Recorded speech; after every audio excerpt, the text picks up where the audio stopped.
thank you so much, Lord, for the strength and the good health na binibigay mo. At sa tuloy-tuloy na mga ginagawa natin dito sa compound. Thank you, Jesus. Let's open our Bible in the book of Ephesians chapter 4, verse 11. Ephesians 4:11.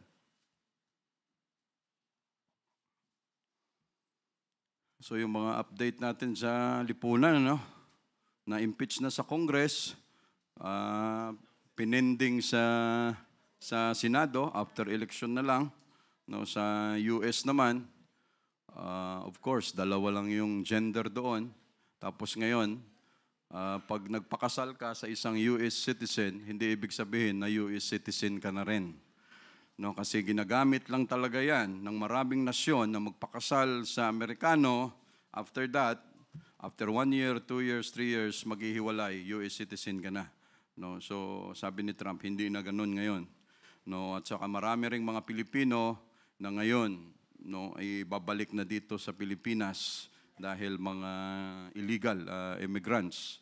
Pati yung aid, yung mga tinutulong ng Amerika sa mga 120 na mga bansa, pati dito sa atin, ang sabi nga, baka next year, baka at least mga 6,000 na mga HIV patient ang pwedeng mamatay dahil sa kulang ang support ng nanggagaling sa US.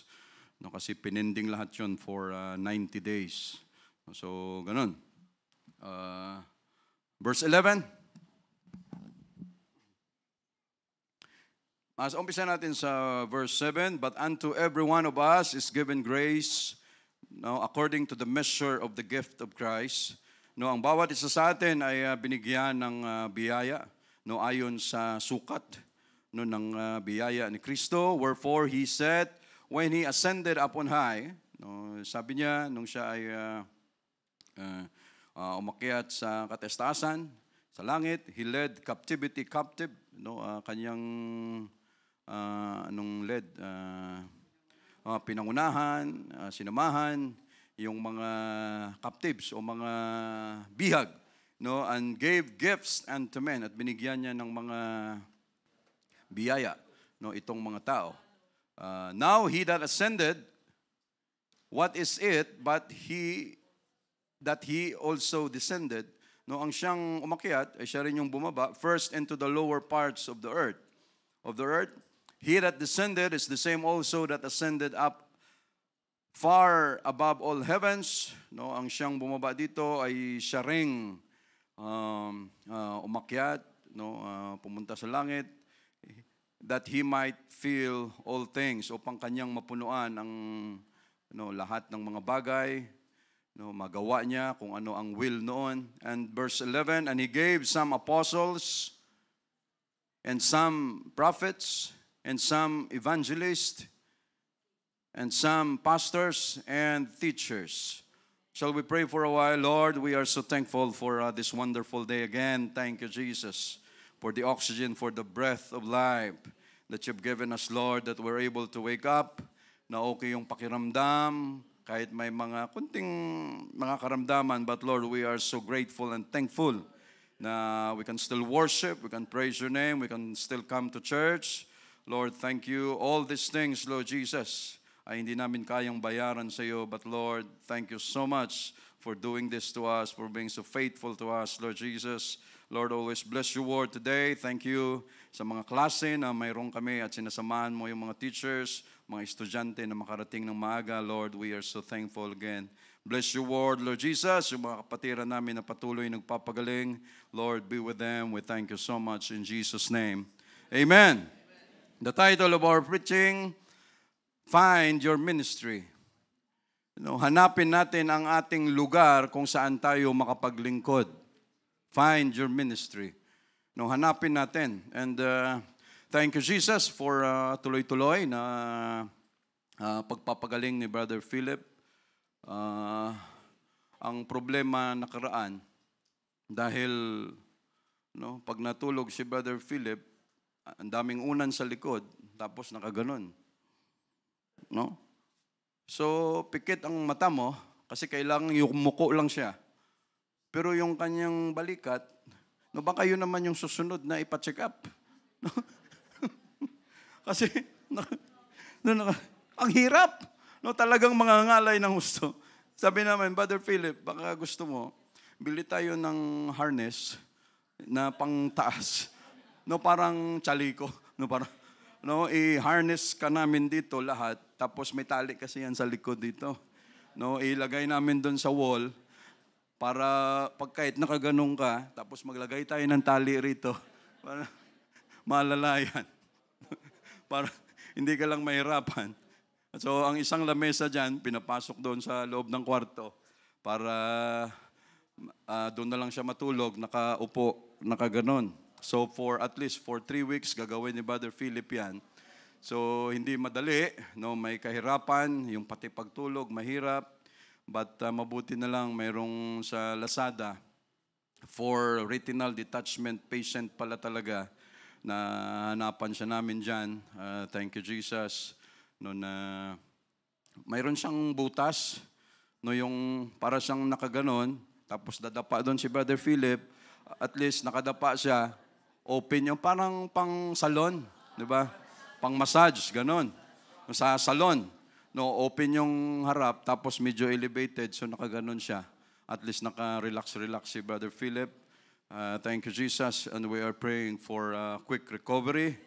Mas mabilis base doon sa timeline ng doktor. And buti naman, tinanong ni Brother Philip, Dok, no, itong sa pagyuko, no, ano ba talaga ito, Dok? Kailangan ba nakayuko lagi? Mabuti kinlarify ni Brother Philip. Hindi naman po ganun. Paminsan-minsan gumanon din kayo. No? Kasi, wag mong kalimutang yumuko lagi, ha? So, baka pag-uwi ni Brother Philip, nagpipreach doon, alam nyo, mga kapatiran, hindi na makatingin. Kaya importante talaga, no? Huwag mahihiyang magtanong. May right med ba? No? Huwag mahihiya, hindi kailangang mahiya. So again, and God gave it liberally to all men. No, ano sabi niya rito, and He gave some apostles.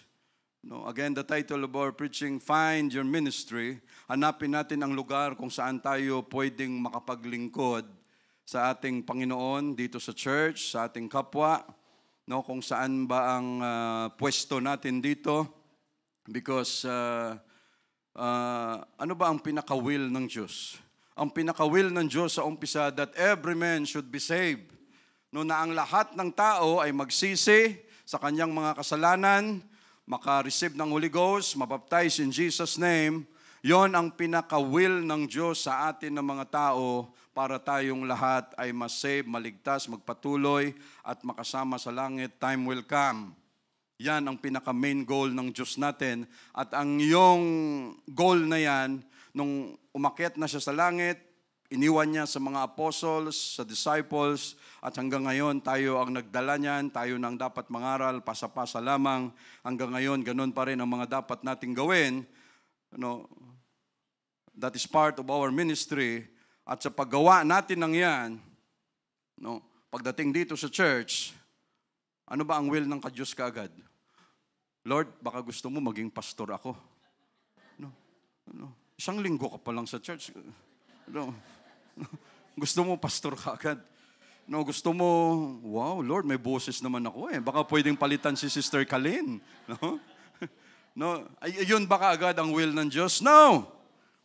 No, we must always remember that, no, but He shall receive power after that the Holy Ghost is come upon you. No? At ang will ng Diyos, sa umpisa, nyo convert tayo dito sa church. Ano ang will ng Diyos? Na maging worker ka kaagad? Na maging song leader ka kaagad? Na maging altar worker ka kaagad?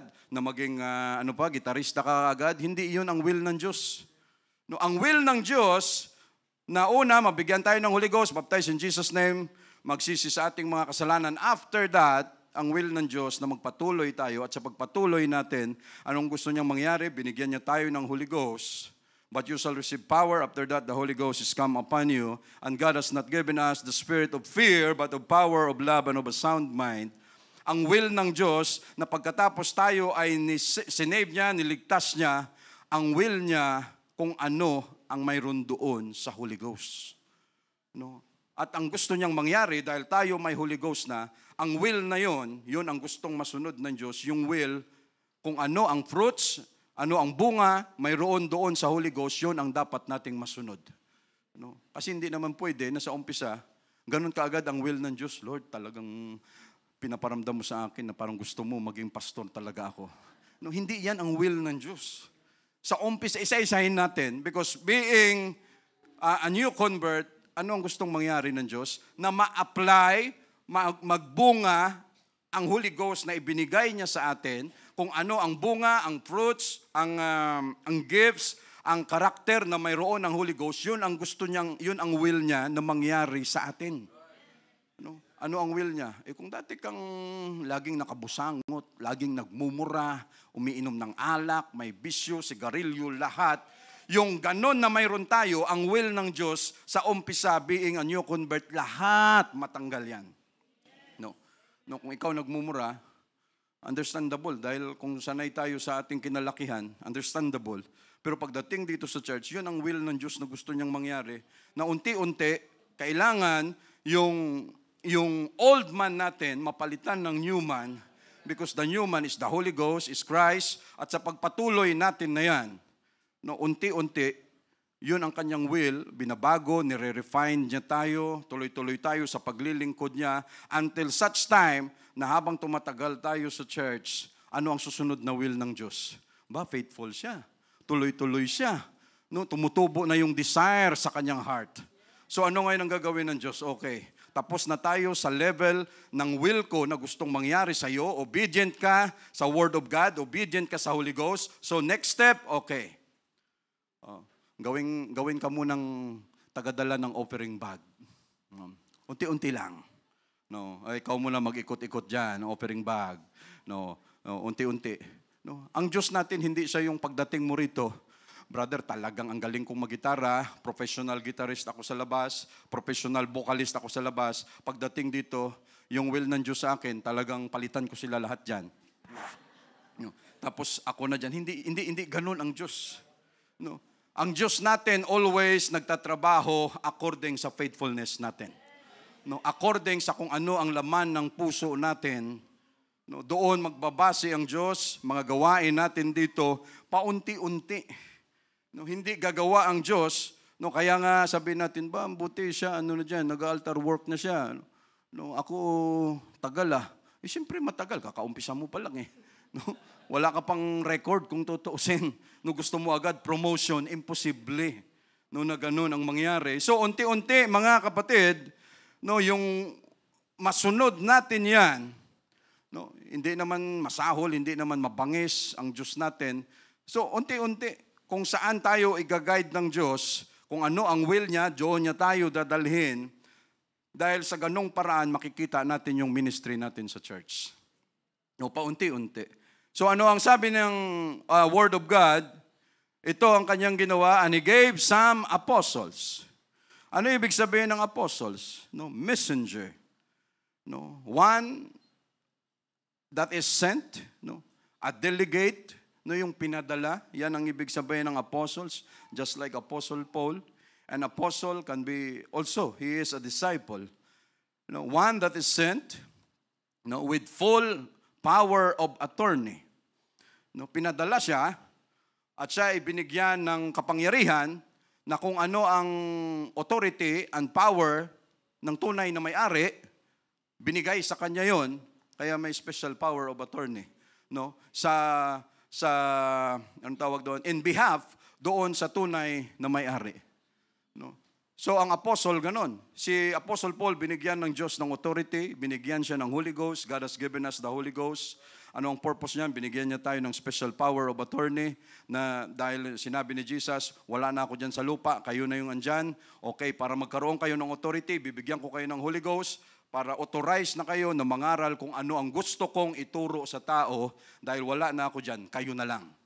No? So pag tayo naglakad dyan sa labas, we are authorized, we are apostles, tayo ang pinadala dyan sa labas to do the things na kung ano ang gusto o will ng Diyos natin, mga kapatid, to act in the place of another. No, yun. May special power of attorney.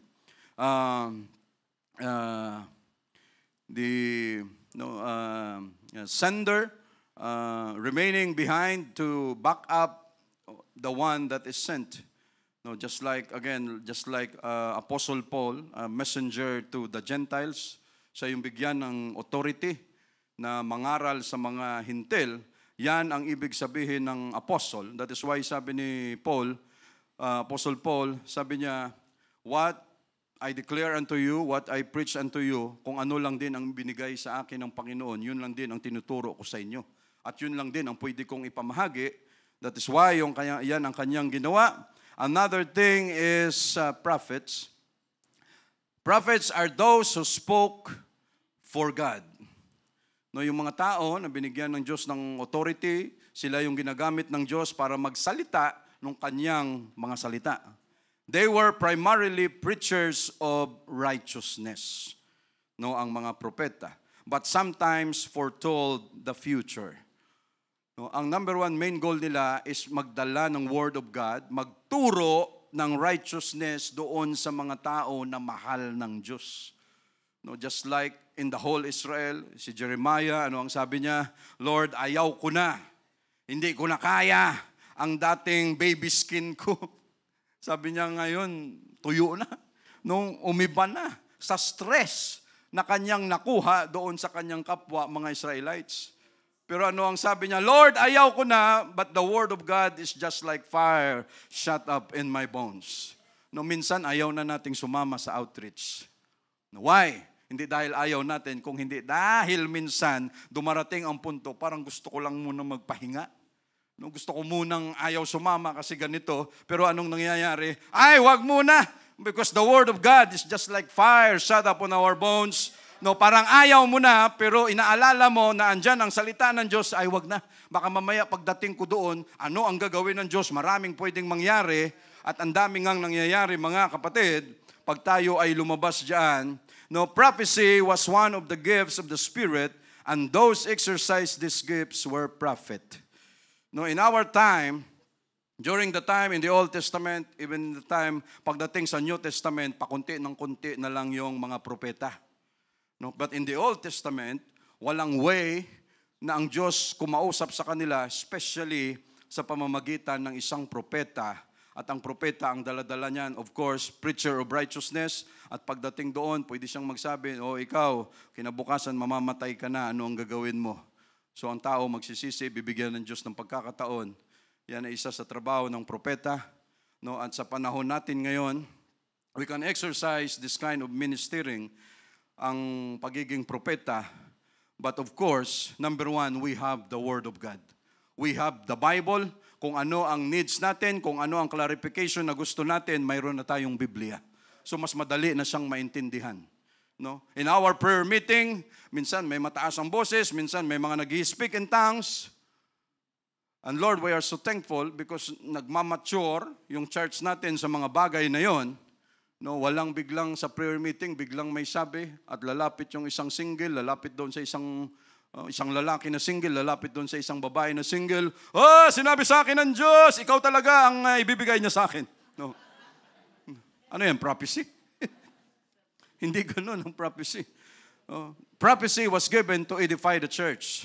Prophecy was given para palakasin, to guide, to direct ang isang tao kung paano siya makapagpatuloy at tama ang kanyang paglilingkod sa Diyos. Yun ang purpose ng prophecy. Ang prophecy hindi ginagamit for the benefit of one person. O for the benefit ng isang grupo, no, na sabihin mo, isang pastor na salbahe. No, tapos idadaan niya through the Word of God, magprophecy, kunyari, na ito talaga, kinausap ako ng Diyos. No, kung hindi kayo magbibigay ngayon, mga bahay nyo, pag uwi nyo, wala na, sunog na. No, ano yan? No, gagamitin mo pa yung, no, just imagine. No, that is why pagdating sa prophecy, we have the Word of God to guide us. Pero may mga church, mga kapatid, na ganun. Ultimo bulag, nagkaroon ng magandang asawa. Dahil dinaan sa prophesying, no, na ikaw daw talaga ang ibibigay sa akin ng Diyos. Natakot naman yung babae. No, walang magawa. So anong nangyari? Di pinakasalan. No. So just imagine, no, kasi prophecy. Hindi na tayo nalilito dyan, mga kapatid. Always, the prophecy is given to us to edify the church, para palakasin ang simbahan. Just imagine, ganun yung prophesying. Anong mangyayari ngayon sa church? Kanya-kanya na lang, lahat pwede nang mag-prophesy. Grabe siya. Sa susunod ng Wednesday, ako naman. Para, ganito pala yun. Sinabi sa akin ng Diyos, marami ka daw pera, pahiram mo na. Ano yan? Magsikap ka. Gumawa ka, dumiskarte ka. Next is, and some prophets and some, yung iba, evangelist. Evangelist, meaning a bringer or tagadala ng good report, tagadala ng good tidings. May mga tao that they are not pastor, they are not apostles, but they were evangelists. Ang papel nila, pupunta sa isang lugar just to preach the word of God, just to preach the good tidings. Tapos siya, sinusuportahan ng main church, pupunta siya doon to preach. And Apostle Paul was also an evangelist. Pupunta doon sa isang lugar to encourage sa mga tao na lumapit sa Diyos, magkaroon ng salvation. And after that, aalis na naman si Paul doon at lalagyan niya ng tao ang lugar na yon to have a pastor in that place. Bringer of good tidings, tagadala ng mabuting balita. Yan ang trabaho ng evangelist. Madalas wala siyang sariling church, wala siyang sariling structure talaga. And another thing, and some, yung iba, pastors. Pastors means shepherd. Pastol talaga yan. Pangit kasi sa Ilonggo ang tawag ng pastol. Yung tagapag-alaga ng mga hayop, mga kambing, mga sa Ilonggo. Hindi naman tayo mga Japanese, pero ang tawag namin dyan, bakero. Sister Ning, tama ba? Mga bakero. Huwag mo lang i-translate sa Japanese kasi iba ibig sabihin nun. Matinding mura yan sa kanila. So, yan ang ibig sabihin ng pastor. Pastol, shepherd, overseer, tagapagmasid ng lahat, in and out, kung ano ang kondisyon ng mga tupa, ano ang kanilang kalagayan, may kambing bang napasama dyan, kamusta na yung kanilang mga bakod, okay ba, safe ba sila, may pagkain ba sila, sino ang may sakit, lahat, ang welfare nila, yan ang trabaho ng isang pastor, kikita lahat yan. And he gave some pastors. A pastor can be an apostle, a prophet, an evangelist, or a teacher. Pwedeng all around. Yun ang sinabi ng Word of God. And teachers. And a pastor can be also a teacher. An evangelist can also be a teacher. An apostle can be also a teacher. A prophet can also be a teacher. And we have also mga teachers dito sa church, mga kapatid. Marami tayong mga teachers dito. They are also, nag-aaral ng salita ng Diyos. Tayo pupunta dito, ATM, yun lang ang gagawin natin. Magsipag, gumising ng maaga, makipagbakbakan dyan para makarating ng maaga rito. Dahil ang teacher natin, excited na yan siya na magturo kahit siya ay pagod. Dahil naghahanda na yan ang kanyang pwedeng ituro. Walang kursong mabubuo, walang estudyante na makakagraduate kung walang teachers. And we all need teachers. At ang sabi ng Word of God, pastors and teachers, so iba-iba ang trabaho, with varieties, yan ang ginawa ng Diyos sa church natin. Ito ang purpose, mga kapatid, for the perfecting of the saints. For the maturity.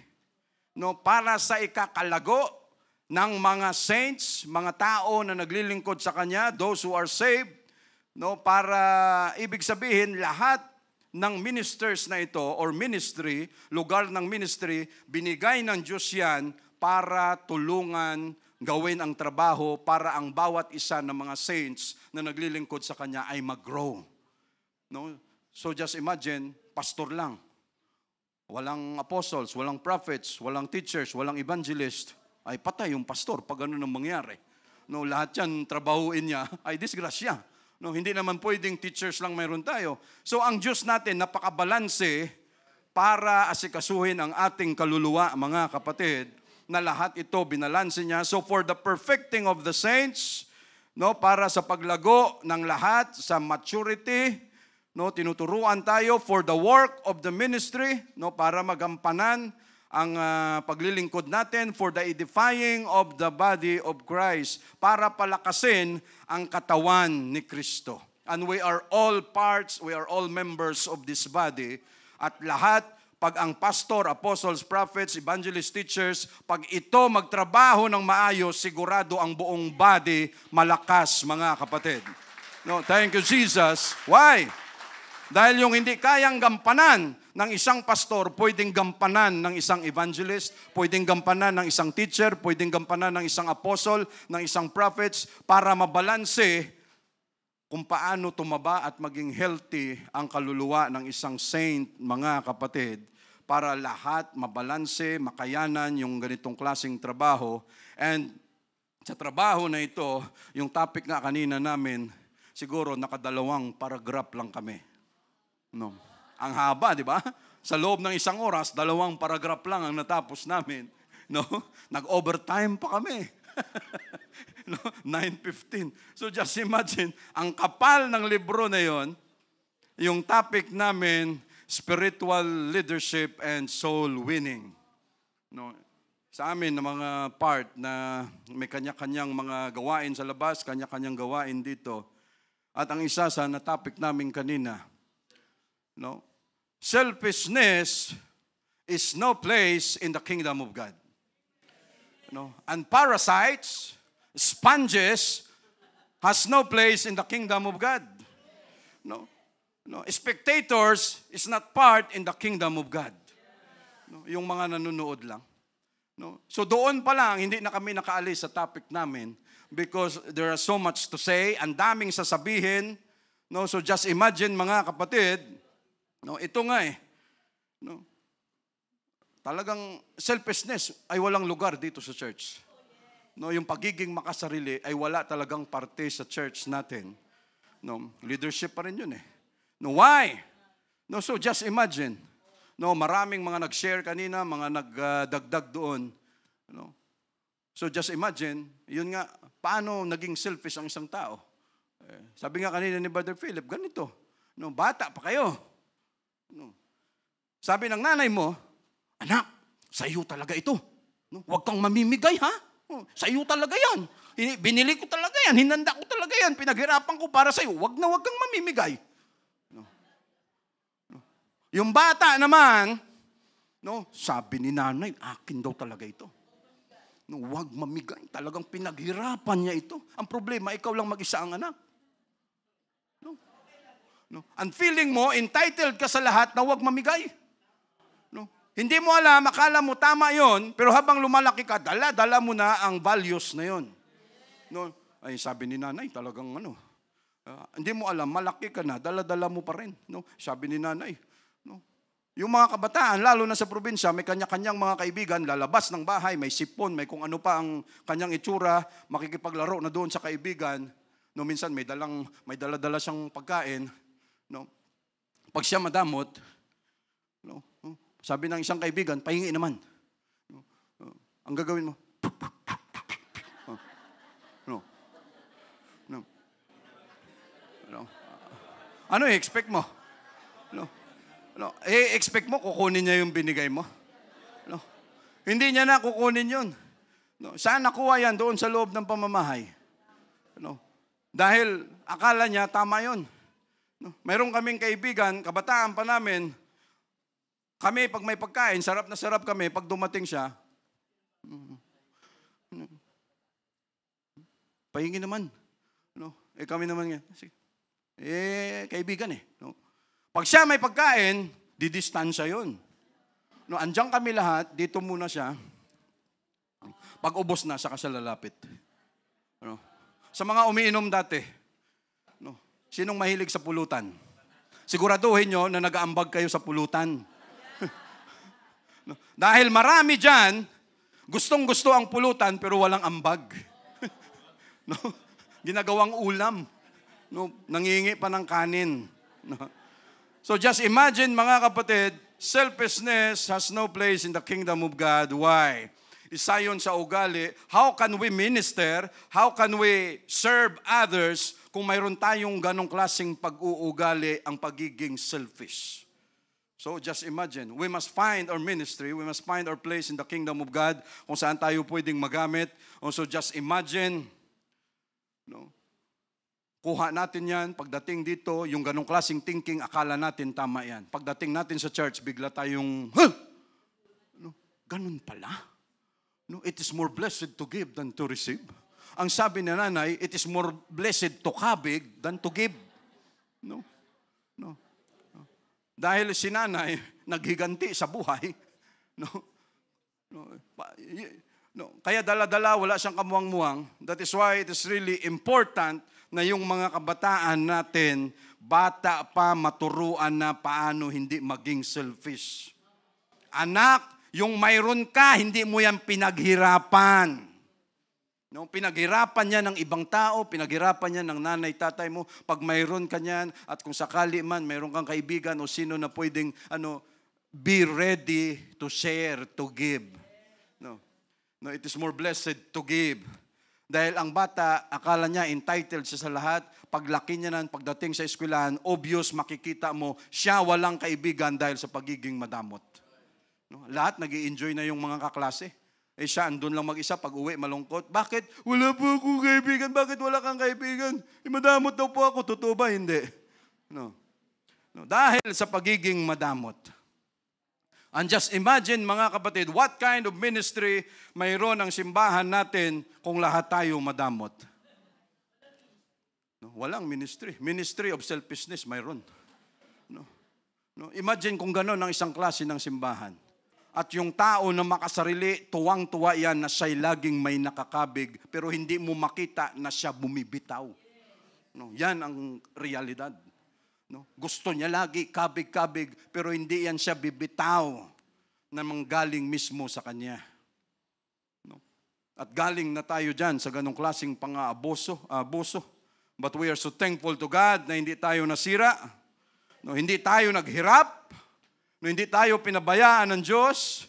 And right now, we can say na walang abusado sa church natin. When it comes to selfishness, thank you, Jesus.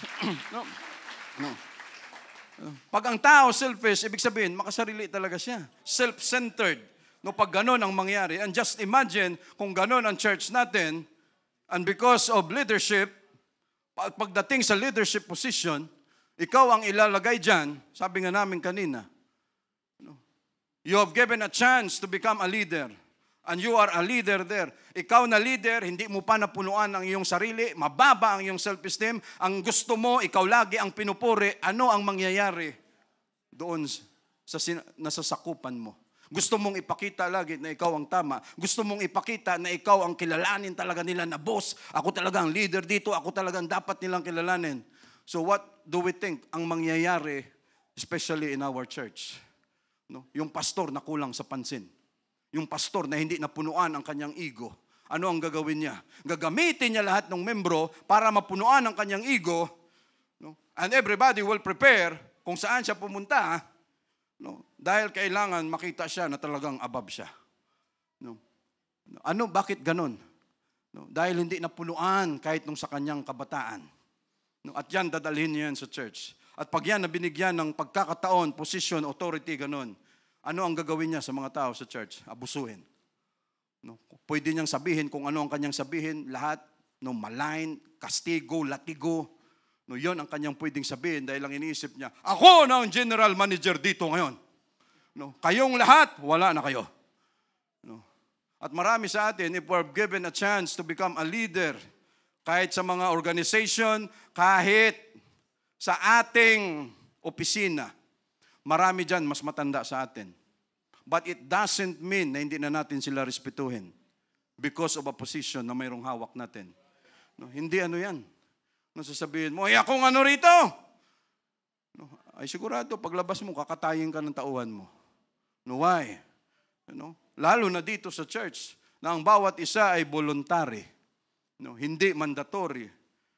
So lahat, kung gusto mo man magwalis dyan, Usapan nga namin kanina, no? Pagdating dito sa church, kung anuman ang mayroong ka sa labas, career, yaman, posisyon, pagdating sa church, at kung kinakailangan at ikaw ang nakalista, halimbawa, no, na maglinis ng CR. No, hindi naman sa pinagmamalaki natin ng kung sino rito. No, si Brother Ed, bago. Si Brother Eric, bago. No, sabi ni Brother Eric kanina, brother, nakita ko kasi nung time na yon si Brother Ed, may walis o parang naglilinis pa ng kubeta nung CR natin. Sabi niya, ang katungkulan niyan doon sa labas, mataas ah. Na-inspire ako, brother. No, na pwede pala yun, isang nga ako pa kaya. No? Ha? O kaya pati CR ng babae, pwede pala linisin na eh. No? No? Dahil na-inspire. No? Yun ang magandang inspiration, mga kapatid. But just imagine kung pagpunta mo rito, Brother Sam, hindi na ako kasama dyan sa kunting walis-walis. Panoorin ko lang kayo kasi alam mo naman yung sitwasyon ko sa taas. Medyo mataas na ako dun eh. No? At Brother Sam, ako yung pinakamalaki ang tithes dito. Kaya huwag mo na akong sama sa listahan. Graduate na ako dyan. So just imagine kung lahat tayo, ganun ang thinking natin, what will happen to the ministry na mayroon sa church natin. No? Tapos sabihin din ng pastor, lahat kayo, akong pinamataas dito. Anong pinakamataas? No, baka sipain ka ng Diyos niya eh. Anong mataas-mataas? No, walang ganun-ganun dito. So just imagine mga kapatid, kung ganun ang ministry na mayroon tayo, no, sinasabi nga natin kung anong mayroon tayo sa labas, pagdating sa church, we are all the same. Walang mayabang, walang maangas, walang abusado. Pagdating dito, why? Because we are all, what we are doing is leadership by example. No? Kagaya nun, punta ka rito. Of course, mayroon tinatawag sa labas na pag manager ka na, huwag mo lang gawin yung gawain ng janitor. No? Understandable yun. No? Pag senator ka na, pag ganito ka na, no? may mga certain level na hindi mo na kailangang gawin, understandable. Pero sa church natin, mga kapatid, if the situation will require, at kung ilalagay talaga tayo ng Diyos sa sitwasyon na yon na walang gagawa, are you still willing to do it? No? No? Brother, iba ang karakter ng tao na wala pang pera. Iba ang karakter ng tao na may pera. Iba ang karakter ng tao na wala pang posisyon. Iba ang karakter ng tao na may posisyon na. Wala ka pang pera, janitor ka, anong iniisip mo? Awa sa sarili.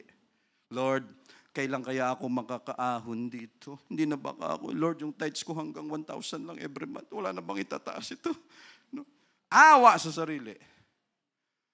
Pero pag ikaw, manager, presidente na, general, nagmamap ka dito sa church, anong maramdaman mo?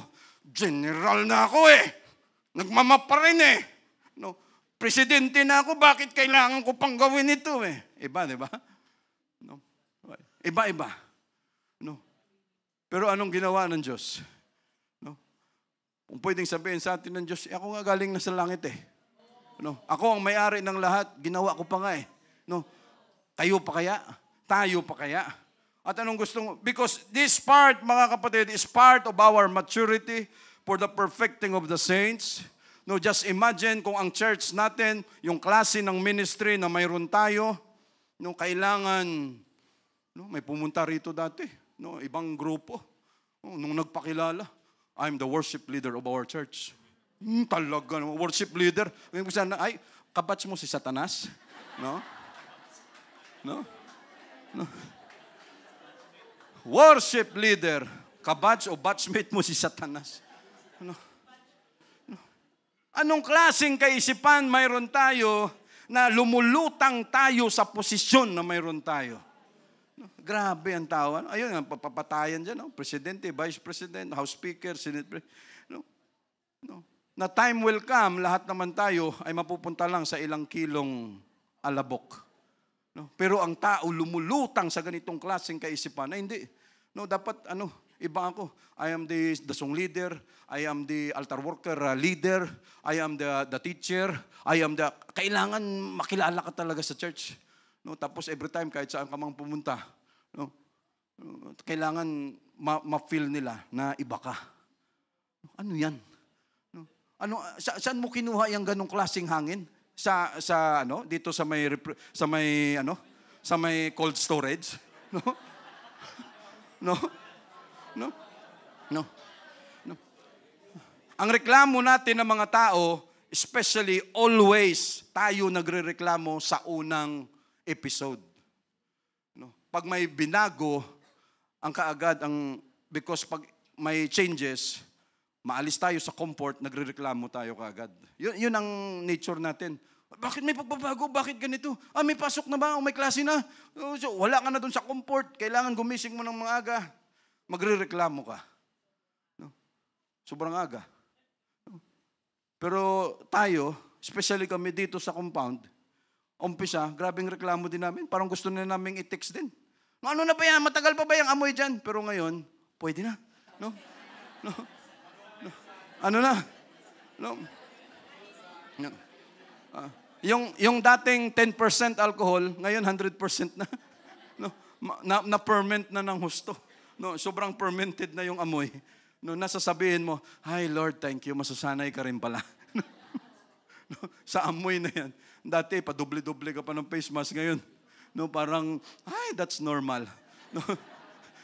Pero pag pumunta ka na sa lugar na walang amoy, Lord, ito pala yung normal. No, hindi yung lugar na yon. But again, mga kapatid, we must find our ministry, and pagiging selfish is just one part na gustong tanggalin ng Diyos sa atin.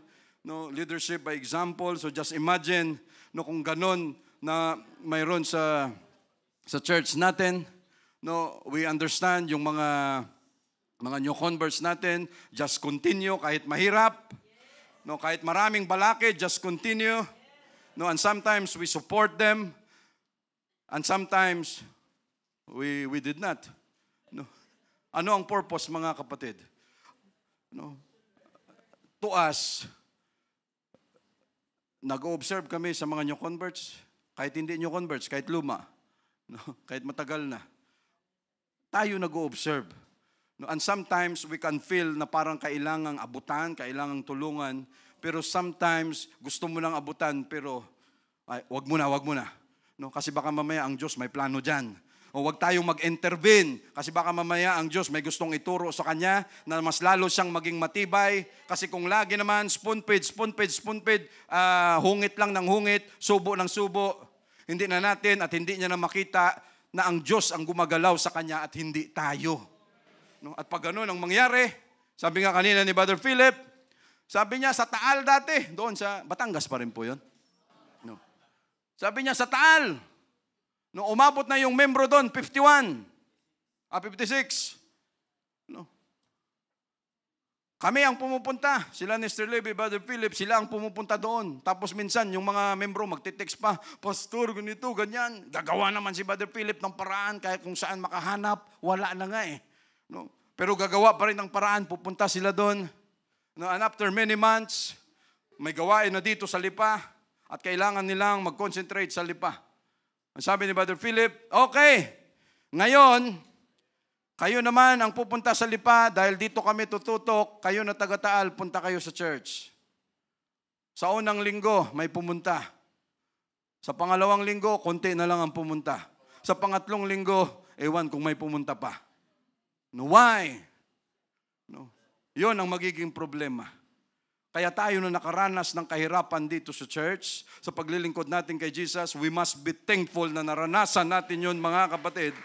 Because that is part of our ministry, kung paano maging matibay sa paglilingkod sa Kanya, na ang aim natin, no, kasi ang hirap na masanay tayo sa comfort, at yung comfort na yan, pag tinanggal, to test us para subukan tayo ng Diyos, no, mangangapa na tayo, no, dahil hindi na natin kaya, dahil nasanay tayo dun sa comfort na lahat may nagpo-provide, lahat ganito.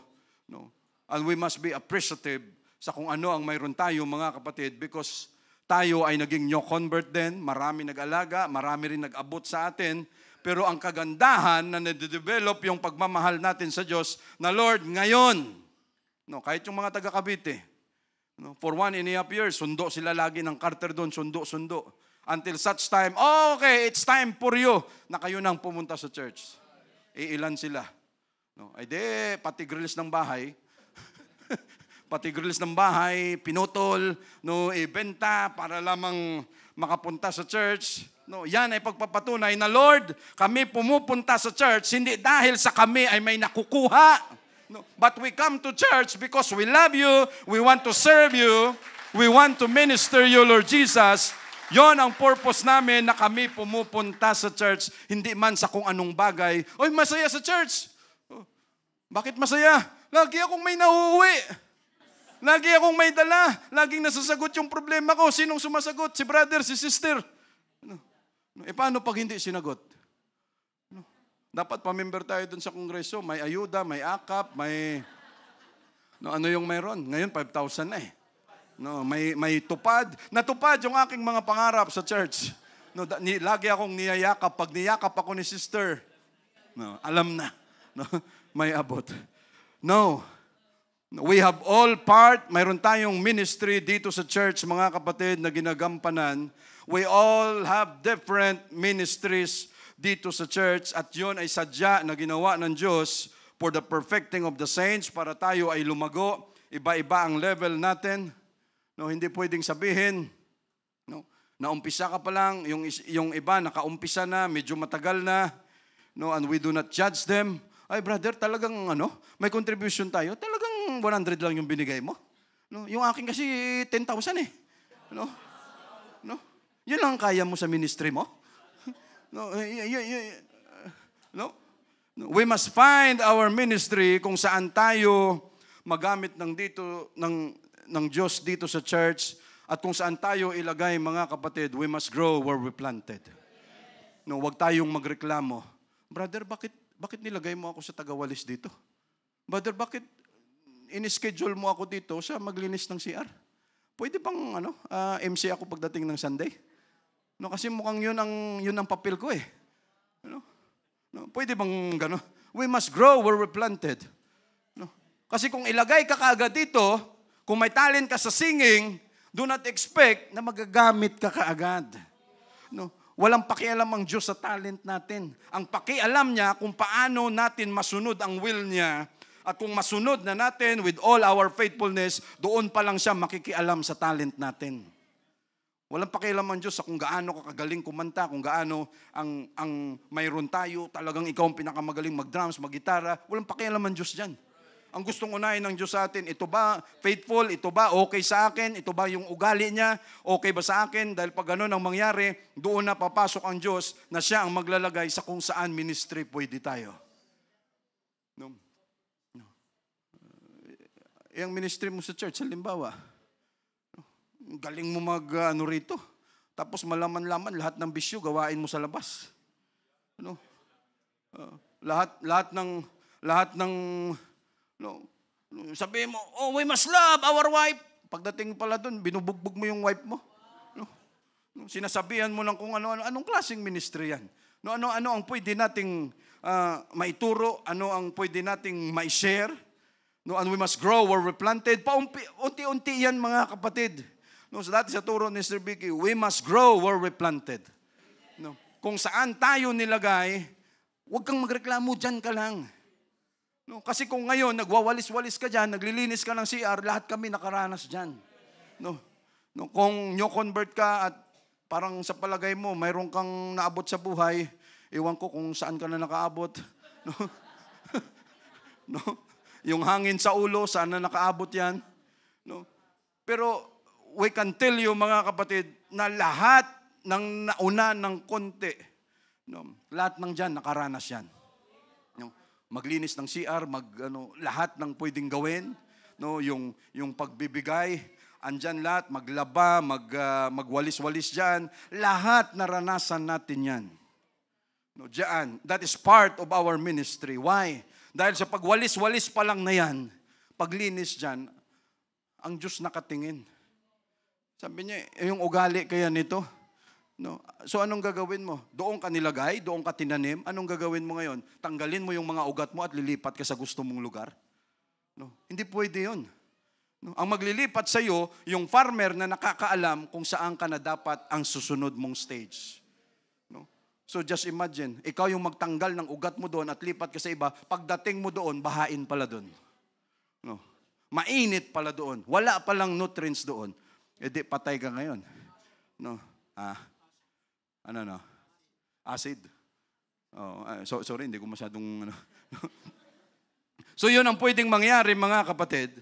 And when we grow, at pag tayo na ilagay ng Diyos sa ministry na yan, gampanan natin ng maayos. Trabahuin natin ng maayos. Kagaya niyan. Kung ikaw yung pinahawak ng kapirahan dyan, halimbawa, sa inyong grupo, huwag mong iuwi.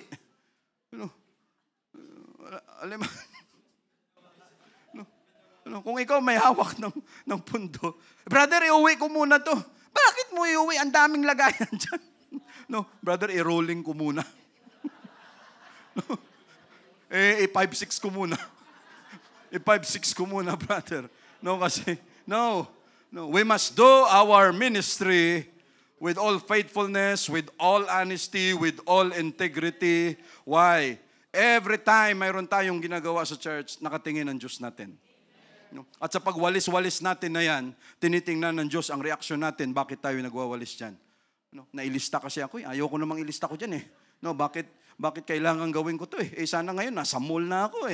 Bakit ganito? Kahit ikaw lang mag-isa, nagmumurmur, alam ng Diyos yan.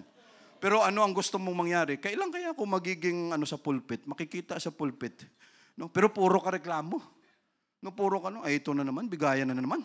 Talagang may contribution na naman. Sana naman patungo ito. Pero ang isip mo, Lord, kailan kaya ako yayaman sa church? Pero puro ka reklamo. We must grow where we're planted. Sabayan natin yung time, yung moment kung saan tayo nilagay because time will come. Sa pagtatanim ng palay, may punlaan na tinatawag. Lahat ng seeds doon ilalagay sa area na yan. At pag sila tumubo paunti-unti, pag tumaas na yan ng konti, okay, it's time for them na lahat ng yun kukunin at i-distribute sa doon, kung ilang ektarya yun, ganun doon pa lang i-distribute. Hindi pwedeng sabihin, ay gusto ko doon, mukha ako agad itanim. Nung paglagay mo doon, isang tuka ka lang ng ibon, patay ka na. Ganun ang pwedeng mangyari.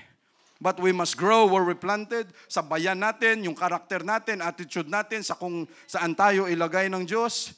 At kung tayo ang gagawin ng Diyos na leader sa ganong field, sa ganong ministry, we must do it with love, with honesty, with patience, with kindness. Huwag nating sagasaan lahat. Ngayon pala, ako na ang leader nyo dito sa altar worker. Dapat lahat kayo na membro, makita ko kayo na talagang dito. Pag may nakita lang ako mamaya na hindi kumikilos yan, sipahin kita kagad. Dahil ito yung ministry ko. Ako na yung hari rito. Ganun ba ang pwede mong gawin? No! Ang unang sisipa sa atin dito, walang iba kung hindi ang Diyos natin. Dahil siya ang may-ari nito. At gampanan lang natin kung saan tayo nilagay. If we are a teacher, tinatrabaho yan ng mga teachers natin, pinaghihirapan nila, ginagalugad nila kung anong pwedeng magawa, maitulong para magampanan yung kanilang part at maibahagi sa atin. Kung ang parte natin sa ngayon is students, sige, makinig tayo ng makinig, mag-absorb na mag-absorb because time will come, baka tayo naman ang gamitin ng Diyos para maging teacher, para maging adults class teacher, para maging preacher, para maging MC, lahat.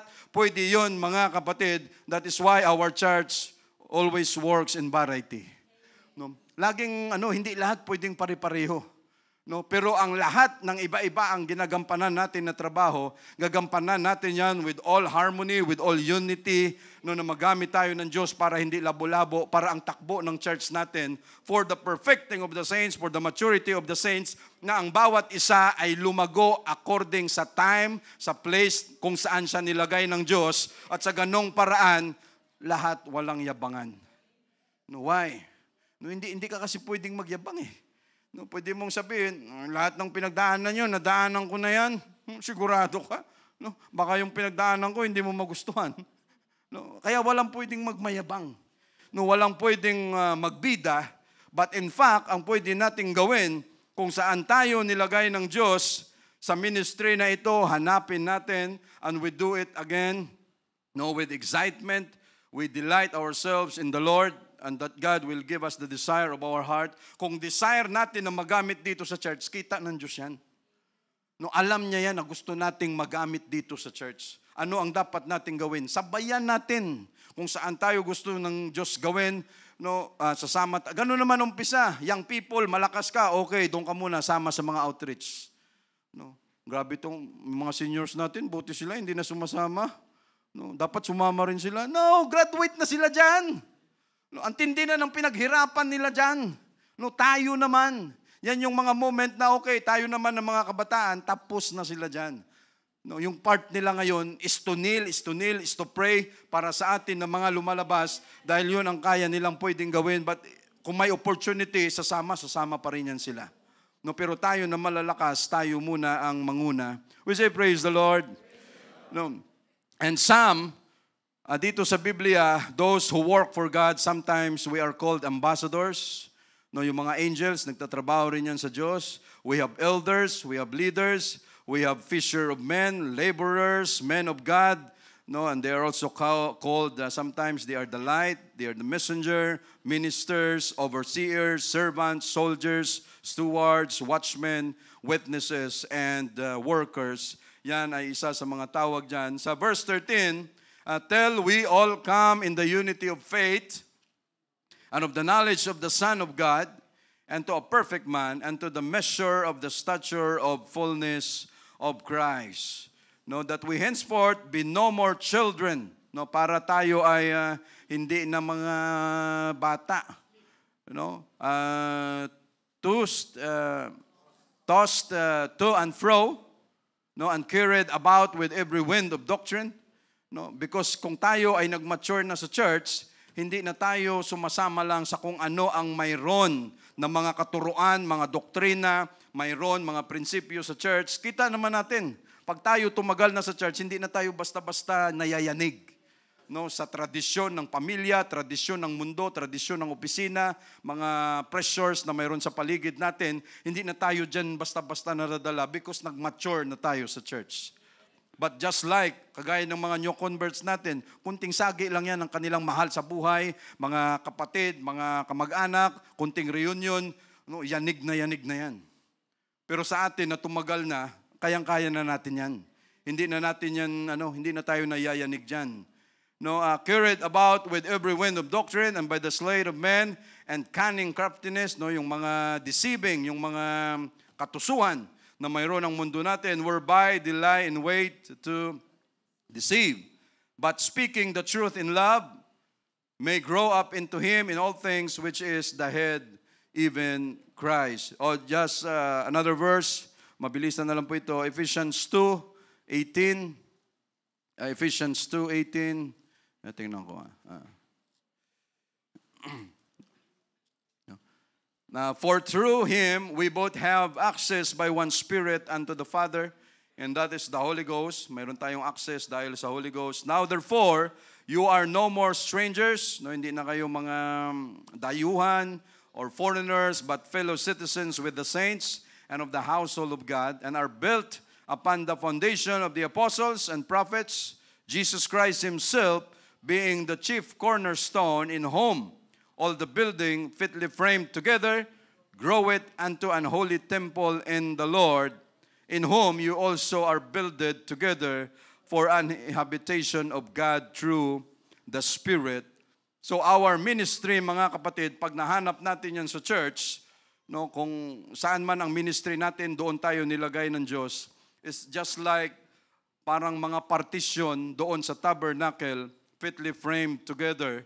No, na ang bawat isa, pag nakuha niya yung kanyang place, kung saan siya magmi-ministry, magawa ng dapat, lahat ng yan parang structure, fitly framed together. And the head, and the chief cornerstone, walang iba ay, kung hindi si Jesus. Last verse, Psalms 103 verse 21.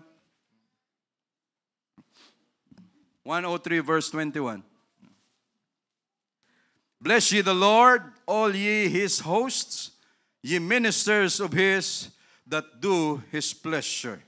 No, mga minister, mga abang lingkod, mga naglilingkod sa Kanya, mga servants na gumagawa ng Kanyang ikinalulugod, ng Kanyang ikinasisiya. So again, mga kapatid, kung hindi pa natin nakita yung part, yung ministry natin sa church, no, hanapin natin yan, at kung makita na natin, we must do it faithfully, with loyalty, with honesty, with all humility, so that we can give glory to Jesus. Thank you, Lord. Thank you, Jesus.